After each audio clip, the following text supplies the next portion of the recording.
We are live. This is Literary Roadhouse. One short story once a week. I'm Anais. I'm Maya. Oh. Why did you say, oh, we were fine? We were fine. No. Yes. No. No, because you're third, Maya. Oh, I'm third? Yeah. I thought I was second. This time. Why, thank you. It's fine. Okay, let's start over. Okay. Yeah. This is Literary Roadhouse. One short story once a week. I'm Anais. I'm Remy. I'm Maya. And I'm Gerald. And this week we're going to scream through a discussion of Delira by Hitomi Kanehara. If you haven't read the story yet, bless you, you sweet innocent lamb. Remy, I just want to get this out of the way right now. I'm very sorry. I'm sorry that you now pay $50 an hour to unpack the story with a therapist. And as a warning to listeners, the story is extremely explicit and the discussion will be too. So on to the summary. A woman who frequently suffers from depression walks into a bar seeking a job. She gets the job and will start that same day manning the bar. She goes into the bathroom, snorts a drug, emerges from the bathroom, and is immediately sexually harassed by her boss. Behind the bar, the boss forces himself on her and goes down on her. Two customers walk in and place an order just as the narrator orgasms. And all this time, her coworker, the Japanese version of Donald Trump, has been spying at the barroom sex through the curtain and is pleasuring himself. The narrator realizes that depression is ecstasy and she is ridiculous. She serves a flawless gin and tonic.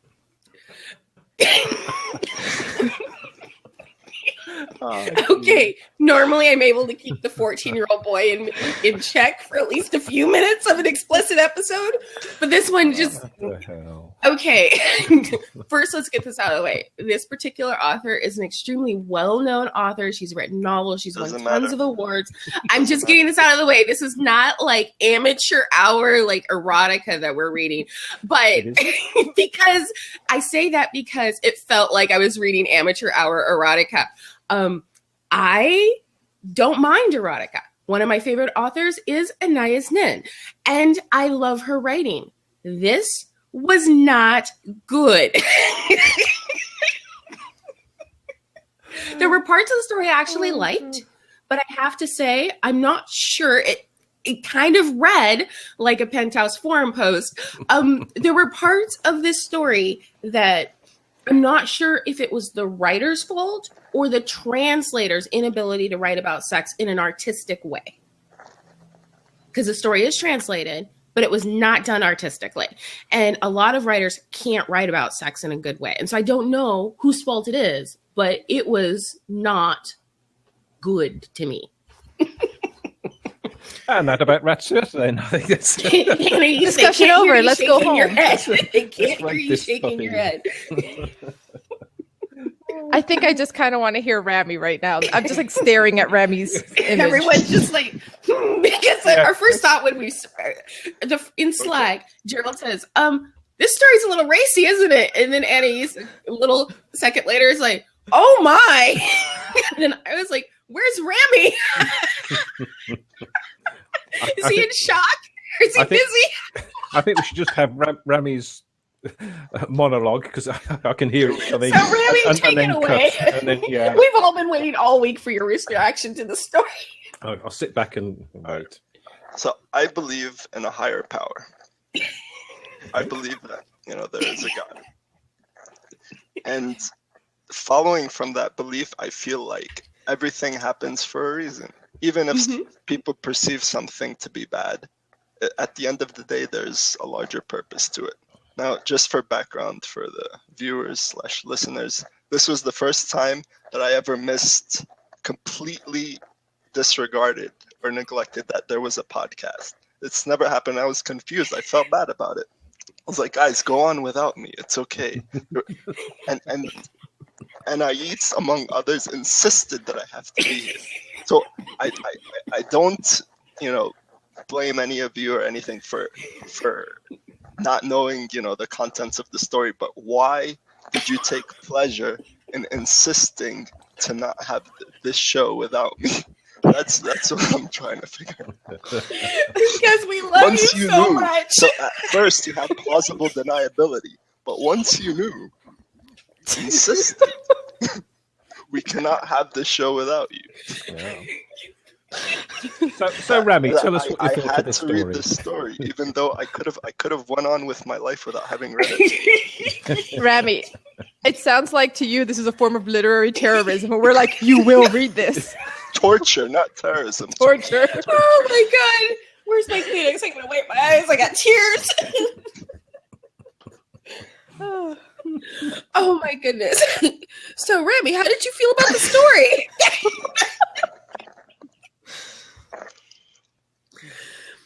Silence. I think that kind of sums it up. Okay, let's unpack this a little deeper, because laughing and giggling about it like we're a bunch of 12-year-olds isn't enough for this show. We have to take the story seriously. So deep breath, everybody. If one of us goes down, we all have to. Oh, that was a bad choice of words. It certainly was. Oh lordy. Okay. It's getting worse. Now, the actual contents of the story, outside of the completely amateurishly written sex scenes, I found interesting. I found it interesting that this woman's very depressed. She goes to find this job because she really just needs to do something during that day. And she finds this job, and then she has this experience that kind of shows her that even though she feels dead and depressed and everything, there's still part of her that wants to feel alive. And that did touch me in some way. How about for you, Anais? Was there anything about the story that you liked?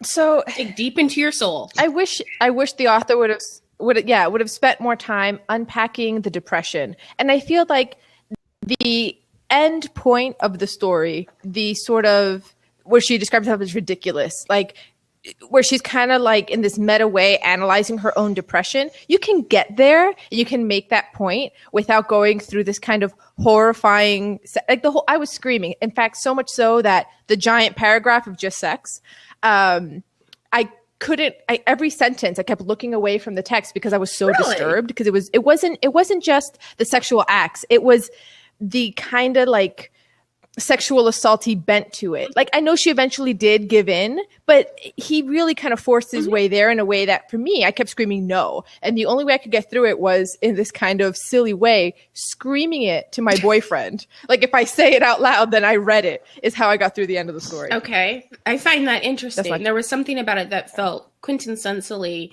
Japanese. I don't mind that kind of content. Like, I can deal with like power exchange in my literature as long as it's well done. My issue with it was how badly done those scenes were. But there was something that felt inherently like it seemed to encompass a part of the culture that is icky and that is problematic. And it was done in a way, we've read a lot of stories from all over the world. Right? We've read a lot of these stories, but a lot of them really could take place anywhere. There's nothing in particular about that story that says this is an African story or this is a South American story, outside of like the magical realism thing. Like, usually culturally, when you read these stories, you could place them in other places. This felt quintessentially Japanese. There are problems in Japan right now with this kind of thing. Girls being fondled on trains, and it's in their porn, it's in their literature, it's in their comic books, and it's something they're really having to fight against and struggle with right now. And so when I read it, I got the same feeling I got when I accidentally clicked on the wrong box in a Happy Time website, and I was like, ooh, this particular video is different from the ones we make. And it had that same kind of icky kind of what am I watching kind of train wreck quality to it that I found in this story. Yeah, I my feeling about sort of psychological abuse of women and yeah, I'm with Anais. This way that she was basically abused and it's just horrible, and it was written like a 14-year-old, or translated so it made it look like a 14-year-old wrote it, and and it was just not good.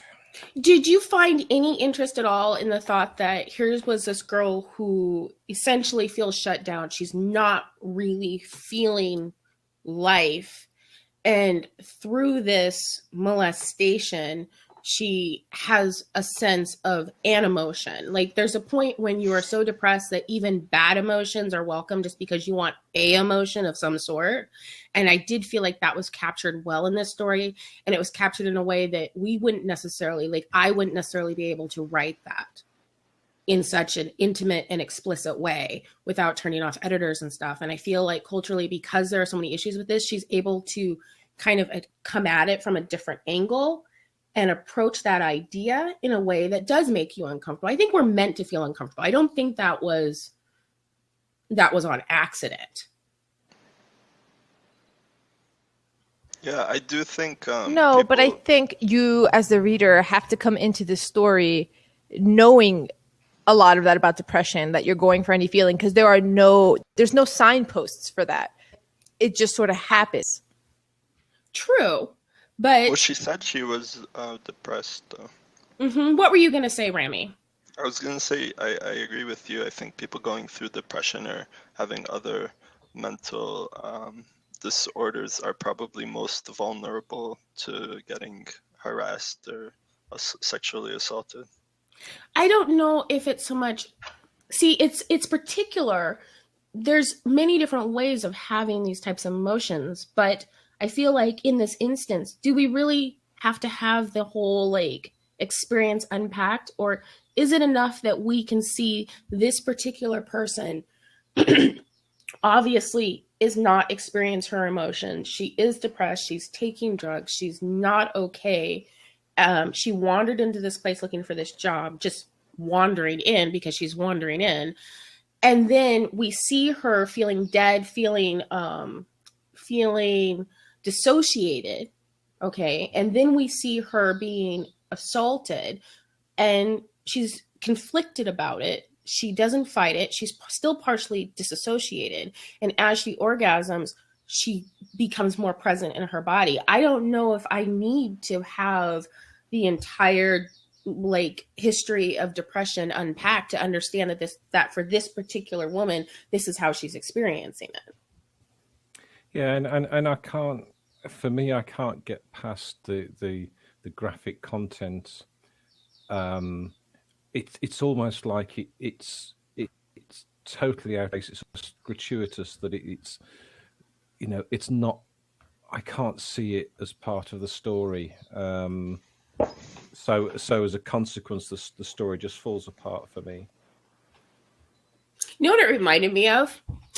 Back in the day when your boyfriend would be like, write me a sexy story. Like, that's the level that it felt to me. But what? I see a comment in Jenny's.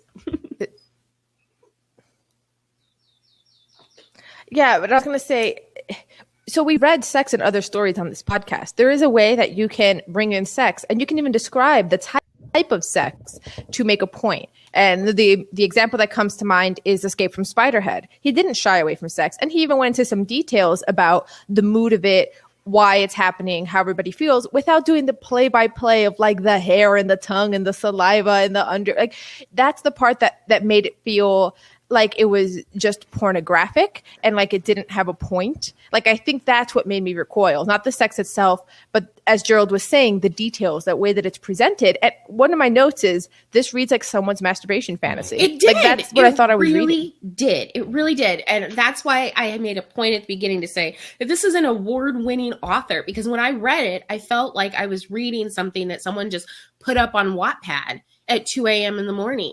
And I hate saying that on this podcast because we're totally trashing this story. And this may be a genius author. But at the same time, that explicit nature does give this story an icky mood that I appreciate her attempting to portray.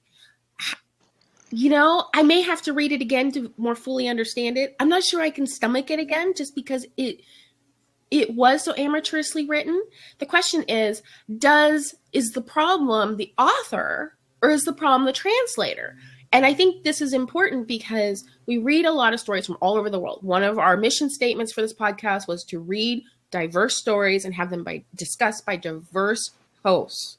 And so here we are, we're reading this particular story, and the translation is so bad. And I wish we had somebody on here who spoke Japanese, because I want to know, is this story bad, or is it just the translation that's bad? And if it's the translation that's bad, does it make a difference?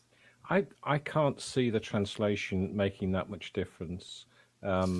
I think with a translation, you might change nuance, you might change small elements, but the overriding abusive sex. There would still be saliva, there would still be descriptions of body parts, but I don't think they would actually use the word pussy in the middle of a literary story.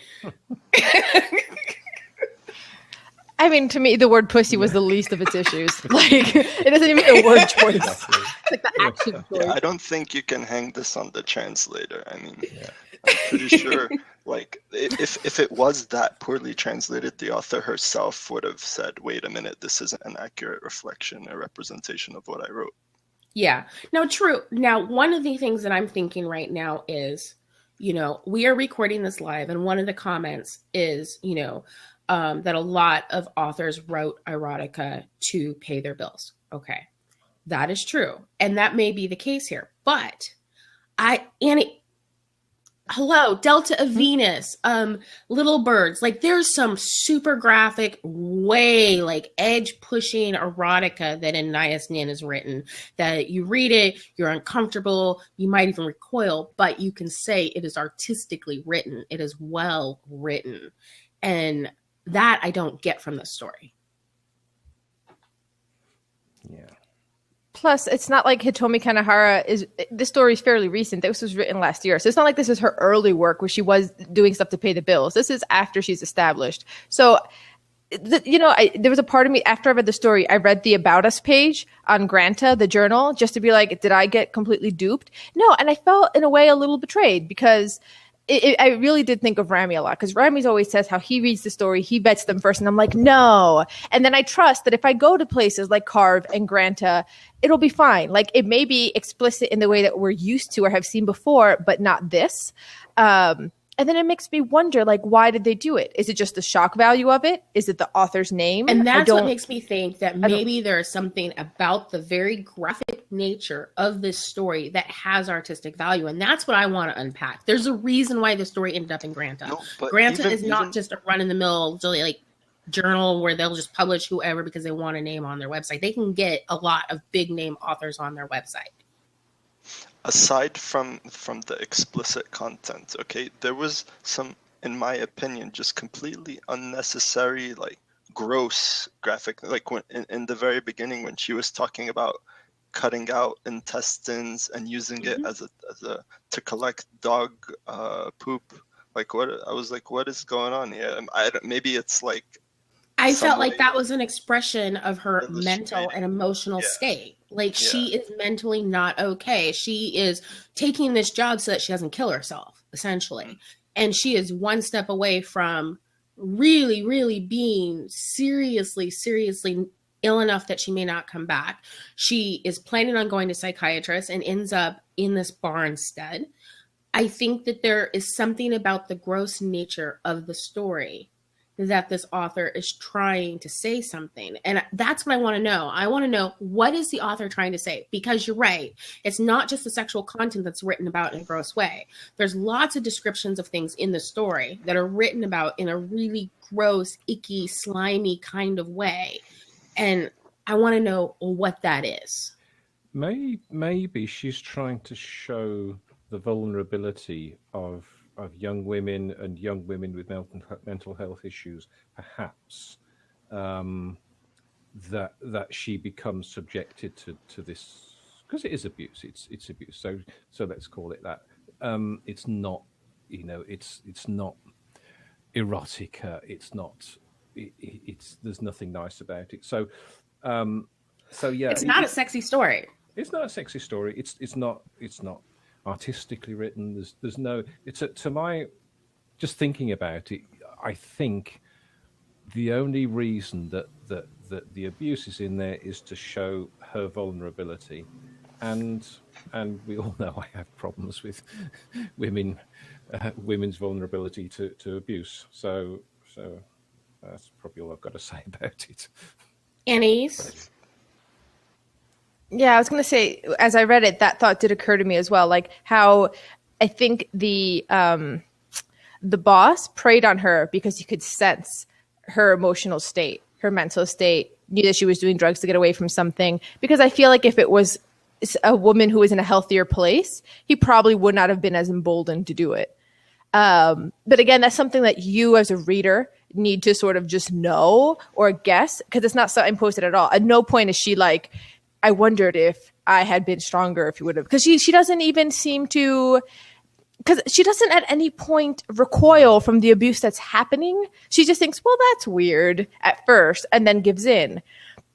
So it's like we are injecting our perspectives on it in a way that I'm like, it's not signposted anywhere, so we could be right. That could be what the author's doing, or not at all. It doesn't matter. Is this one of these stories that is meant to be written, meant to be read in a Nabokovian way or in the other way? Are we meant to read this story and come to our own conclusions? There have been lots of stories though where the ideas and the philosophies of the story are not signposted, and we've appreciated those stories. So what is it about this story that it annoys us so much that it's not signposted? I think that our problems with the story may actually be a cultural clash. I think our own, like Gerald, he doesn't like to see abuse of women. So he doesn't like it at all. But if there's a story with abuse of women and the woman fights back, or there's some sort of redeeming quality, he'll acquiesce a little bit and be like, okay, you know, it was a so-so story. Rami, he likes a story that has some sort of moral ending, something that has a redeeming quality that will better society. That is his moral worldview. Am I not right? And so for him, this story doesn't have that because it's just a statement of this woman's experience.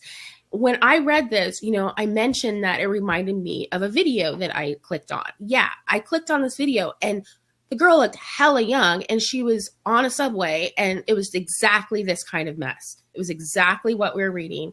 And so this particular type of fantasy does show up in Japanese porn. It does show up in their comic books.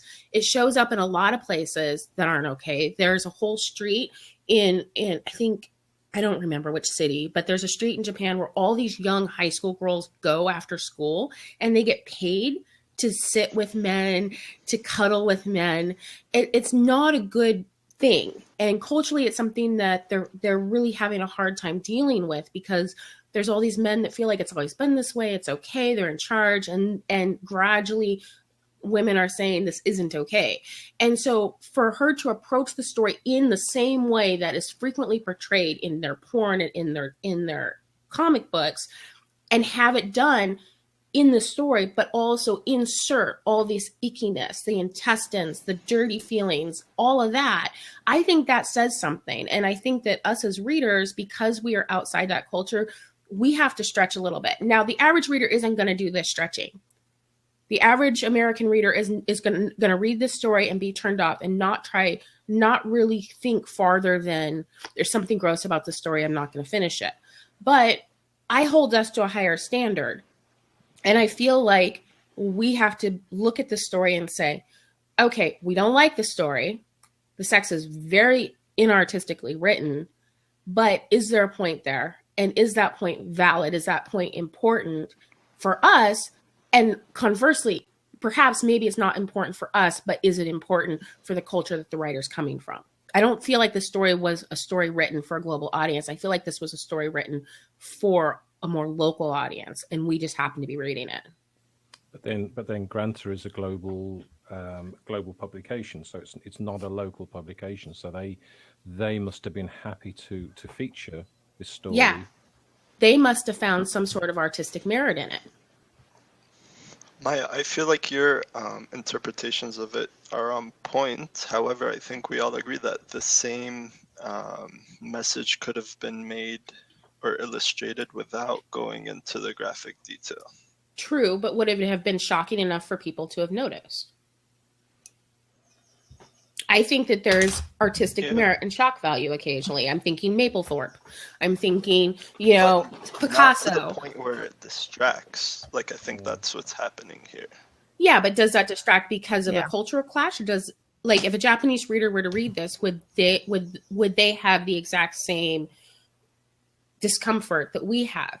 Would they read it and think, oh, I've seen this before, and then gradually feel uncomfortable and then have like some sort of epiphany about their everyday experience of how so- women are treated in Japan?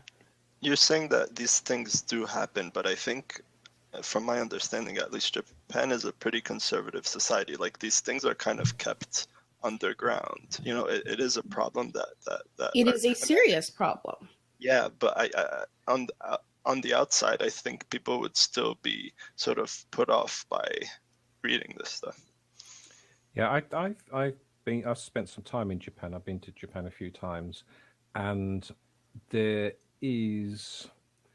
not a healthy attitude. Certainly when I went there, which wasn't that long, it was about 10, 12 years ago. There's not a healthy attitude between men and women.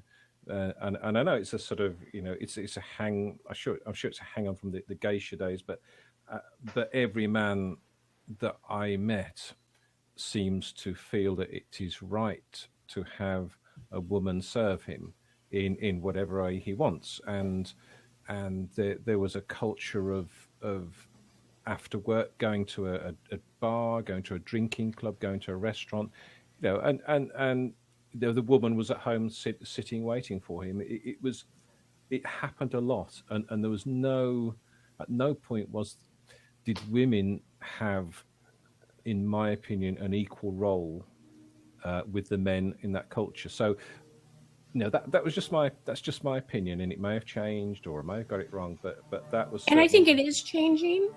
Yeah. But I think, like, we have many of the same problems, but we have shame about them. Okay, so like, if you look at abuse porn, like, by the end the girl's enjoying it and everyone's happy-go-lucky, or it's obvious that it's play, or the quote-unquote girl is obviously 30 some odd years old. You look at the same genre of porn in Japan and the girl looks hella young and she is not enjoying any of it, and you watch it and you feel like you're watching abuse. And so I think that is where the difference lies. And if you're used to seeing that type of material, then there is a point to having it be this icky and this explicit, because it's going to hit through that. Whereas if you approach it in a more subtle way, it may slide right over the heads of people. They may not get the point. Well, okay, so because I was screaming about the story out loud, my boyfriend ended up reading it because he was like, I have to read this now. And he finished it all the way through. He didn't think it was sexy. It didn't like turn him on in any way. But I will say that the fact that by the end of it, she seemed to be enjoying it didn't make it clearly an abuse story to him. Like, if there is a subtlety here about a commentary on like abuse or anything like that, the way that it's written, people who aren't already educated the varying forms of abuse will not read this as abuse. Like, they don't get it. And that isn't, I think that for me probably bothered me as well. Like, it was like, this story has that whole thing where like, but if she liked it at the end, it's fine. You know, like, Yeah, see, I it was kind of feel icky. that. I felt like her liking it at the end wasn't about it. It was about just the sensation of having some sort of sensation. You know, just the experience of having an emotion, a dynamic enough experience to cut through her depression. I didn't come away from the story feeling like this was a yay, go abuse women because it makes them feel good type story. No, not at all. But what I'm saying is, because you and I have already thought about this, and I don't think Adam, you know, my boyfriend came away from this thinking that either, but just that it made the lines of what does and does not constitute abuse really fuzzy, messier than but they should actually, be. I appreciate that. I appreciate that, because sometimes the line between abuse and not abuse is messy, and a lot of victims, that's a problem. But is it in this case? But my point is that there are a lot of abused women and girls who have been abused who have a hard time healing, because in the act of being abused, they might have had an orgasm or they might have temporarily enjoyed it, but it was still rape or it was still abuse. And it doesn't matter if a 5-year-old is having an orgasm because it's still freaking abuse.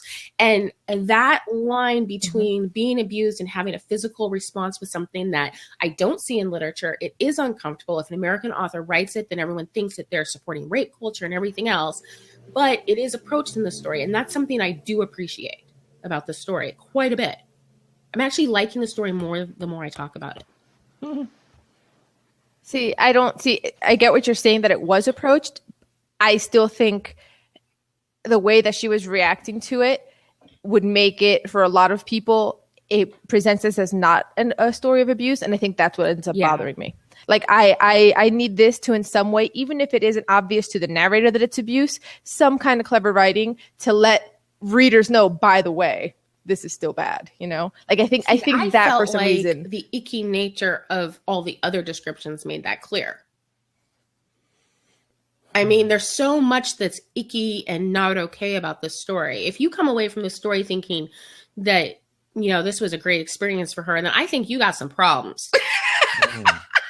I think some people will. I think a lot of average readers and people who don't think about abuse as deeply as we have will walk away from this thinking that was weird, that was gross, that was not sexy, but by the end of it, she's better. But is this made for the average reader? I mean, this came from a fairly literary journal who publishes stories that push boundaries, and by that definition, I think that this story fit very well within their catalog. And I don't think the average person on the street is going to read it. If they try to read it, I think they're going to get a couple paragraphs in and abandon it.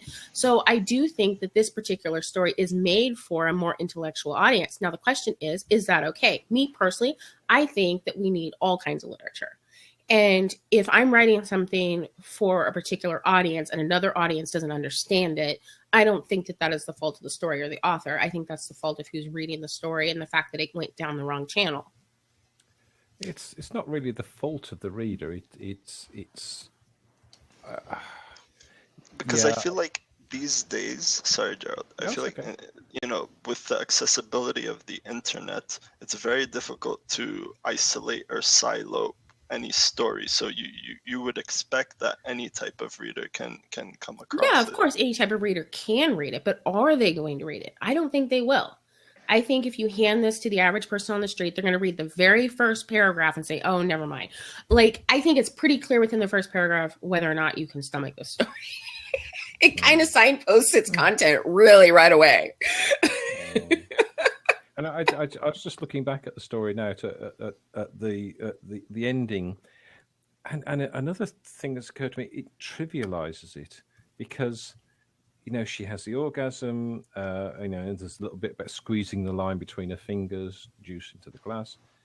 Depression is ecstasy. I'm ridiculous. Blah blah blah. And the gin and tonic was flawless. So I just think that's just. I don't know. I can't understand. I think I'm worse than Rami on this one. I think I just don't like it. I don't understand it. I can't get anything out of it. Anyway. Okay. Can we talk about the language? Both the non-graphic parts of it and the graphic part. Let's talk about them separately. Let's approach the non-graphic parts of this particular story first. What did you guys think about the language in the non-graphic parts of the story? It was okay. Yeah, I had a similar reaction. It wasn't lyrical in any way, but I felt like it was very accessible. It had interesting sentences. I felt like those parts of the story were very well done. How about you, Remy? You're just like, yeah, fine. He's too like stunned by the graphicness, which I'm kind of in that camp too. Like when I think of, I was just going to say that the graphic parts for me were so distracting that when I think back on the non-graphic parts where it's like she walked into the back room, like really what were the non-graphic parts? It was like, you move from point A to point B. Congrats. Like, I felt, you know, like the graphic part with the intestine was that was graphic, but not in a sexual way. But I felt like that was very interestingly written. I felt like, ooh, this is odd. This girl has issues. It kind of drew me in.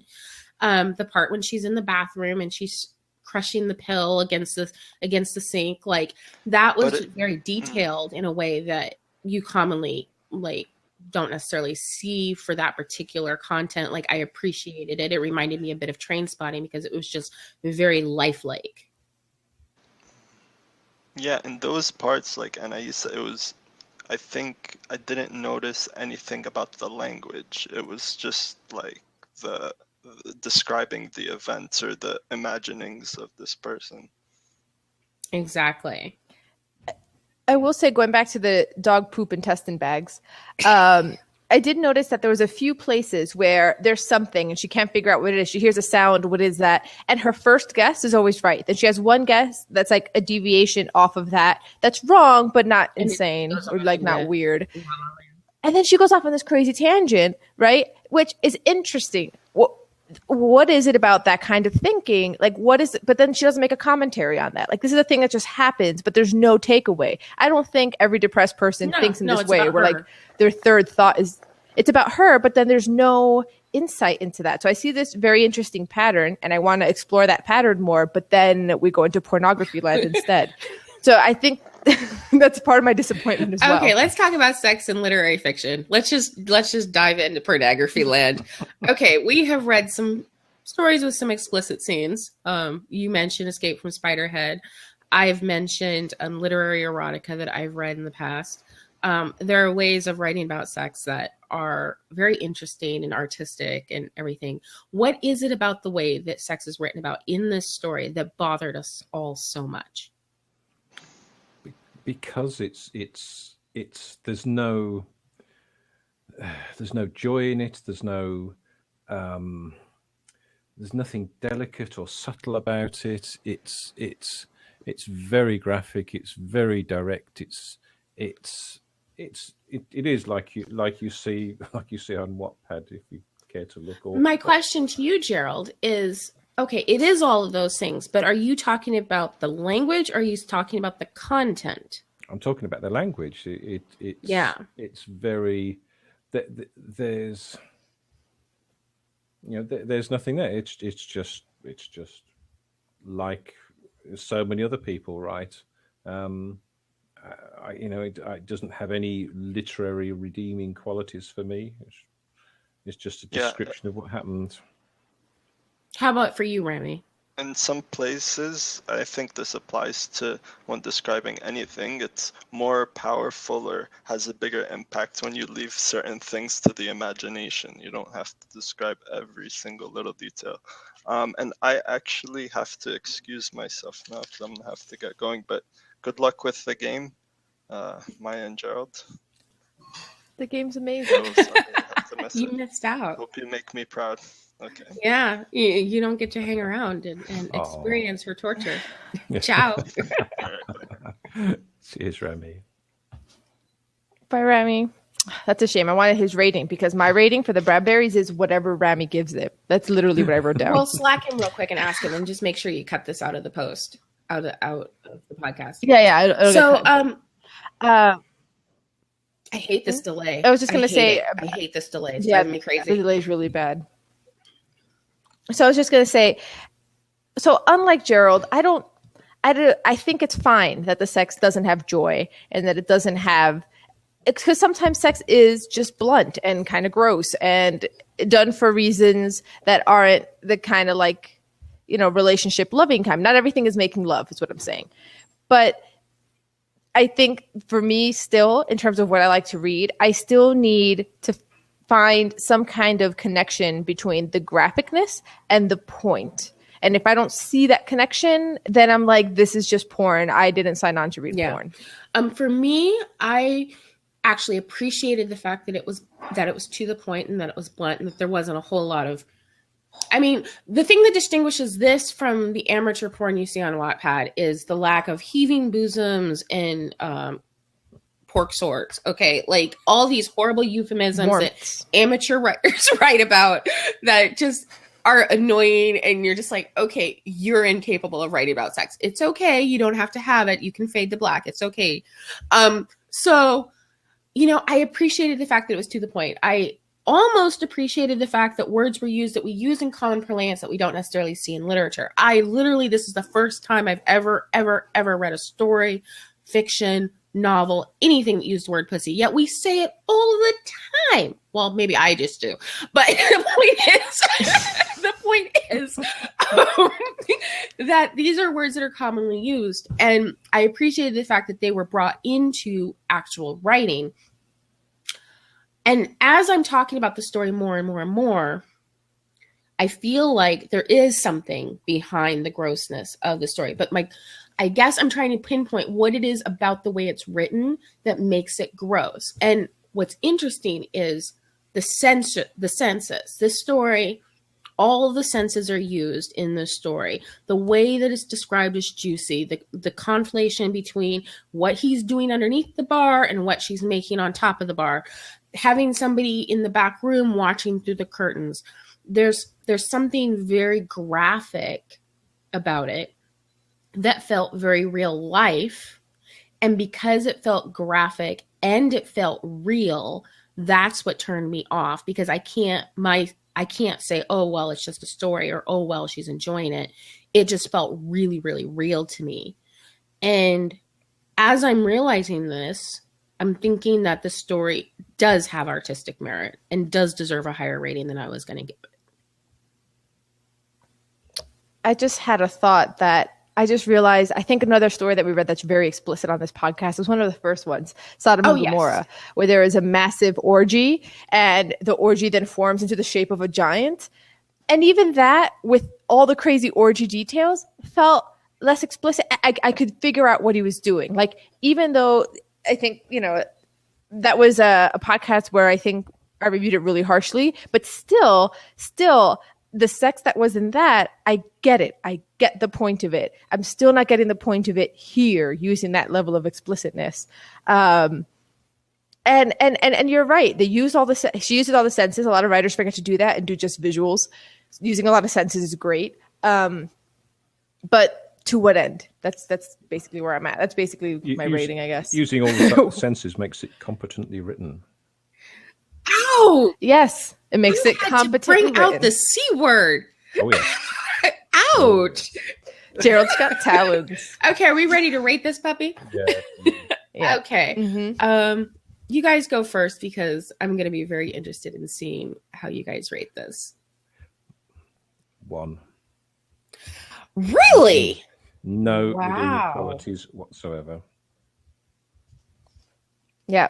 Like, even listening to your arguments, Maya, even if I'm like, okay, this is for an intellectual audience, this isn't for everyone. There's an intellectual reading of it. All the theories that you floated, I'm like, maybe, but none of them convince me, because I'm not seeing enough. Nah, because I'm like, oh, that is a really interesting viewpoint that I didn't see in the story that we are talking about. Like, I can't tether it to what I just read. And since I can't find a reason for what I feel to be pornography to be cleverly deployed, I'm with Gerald. I'm giving it a 1. Wow, 2 1s. Well, I have a feeling Rami's going to give it a 0.5, just for being, having words. We're so bad. And it was spelt properly too. So it was spelled properly.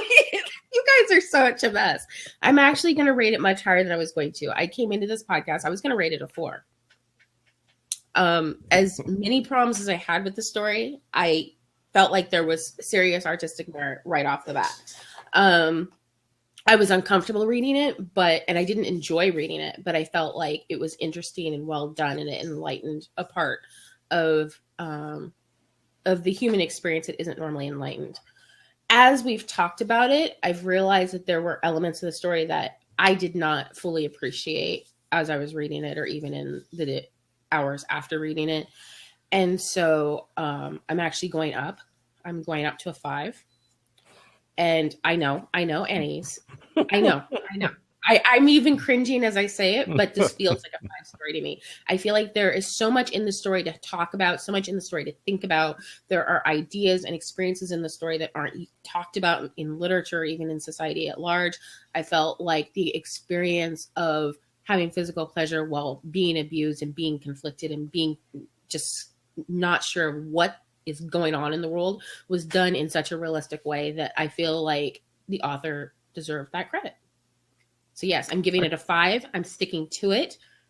There, take it. I think it's interesting that in so many podcasts, I come into the podcast with a rating in my head, and often during the discussion, the rating will go up because I didn't see that point. That's good, and that did not happen for you in this story. Like Annie, so I listened to what you've said. I understand what you said, and I appreciate what you said, and you've been very eloquent, but No. Nada. Gerald, we need to go back and find everything Maya has given a 5 to and be like, really? Yes, we Really? should. Yeah. You cannot bring the Kaneshi prophecy into my face. Kaneshi prophecy. Not happening.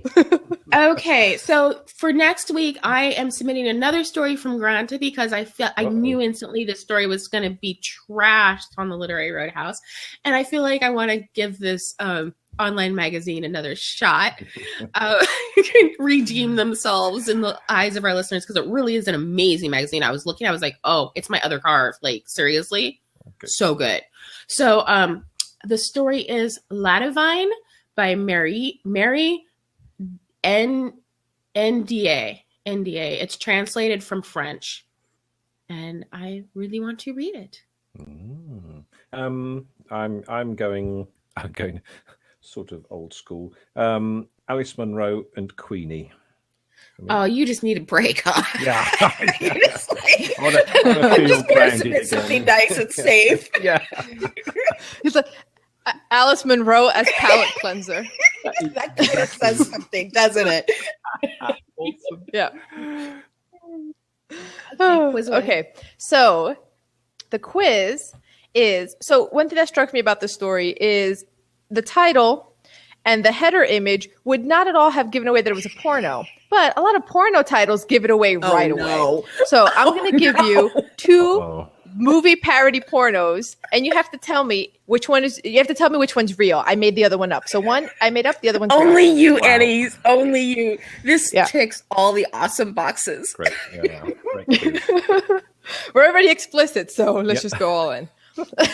Okay, let's do it. Okay. So, Gerald, of these 2 titles, which is the real one? The Texas Vibrator Massacre or 2001 A Space Orgy?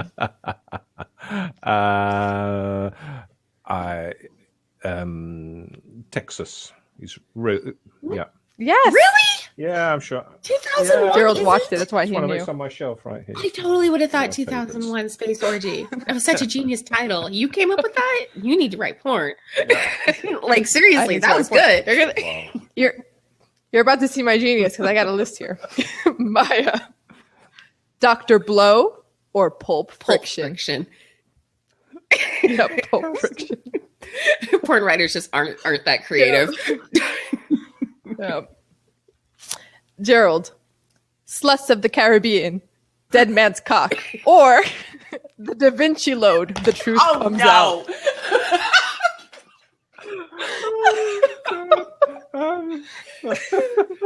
We've got to get through this episode. Sluts of the Caribbean.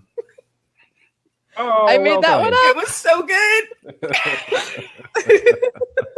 I can't believe the other one Maya. actually exists. I know. Vinci It's a Load. terrible thing. Okay, Don't have that I'm one. ready. Oh. Indiana Jones and the Temple of Boobs or Evil Head? Indiana Jones and the Temple of Boobs. Nope, I made that up. Evil Head's the real one. Yeah. Gerald. I can't even say this Rami one. really needed to be here for this. Yeah. Come on, breathe. You can get through this. Okay. A Tale of Two Titties or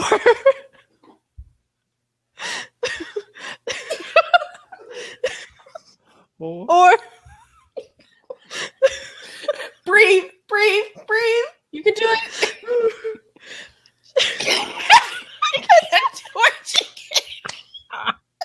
okay. or Schindler's Tits.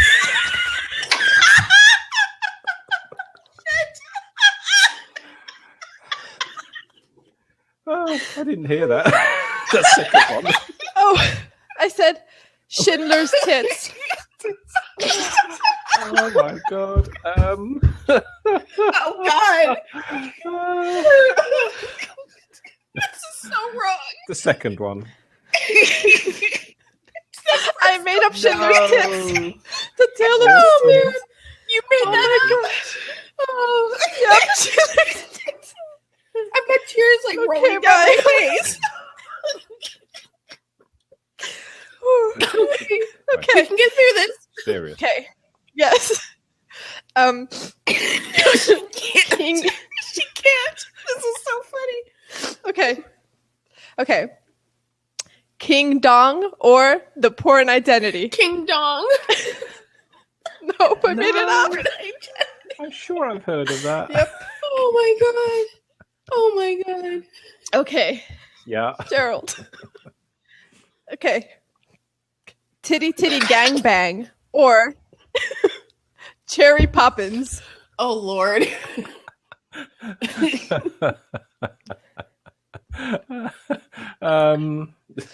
Jesus.